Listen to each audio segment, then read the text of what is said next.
It isn't their conflict, but the ordinary men, women and children of Afghanistan are paying the price for the struggle being fought for their country.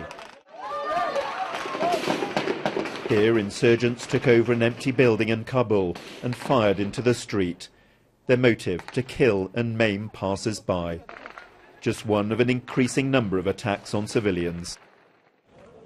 Most are the victims of bomb attacks. Last month, insurgents drove a vehicle packed with explosives into a bus outside the Supreme Court, killing 16. Sadiq Azad's cousin was one of the victims.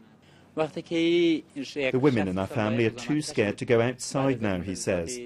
Afghanistan has become a dangerous country.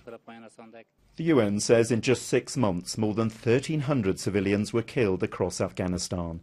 231 of them were children.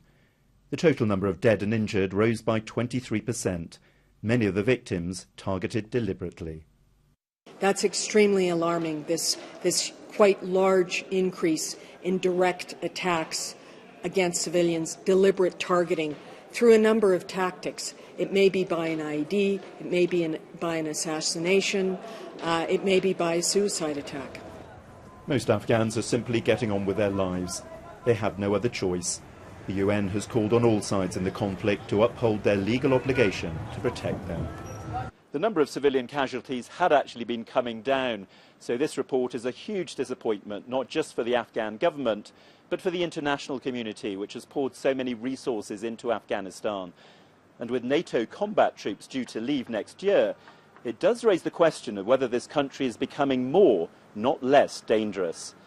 John Brain, BBC News, Kabul.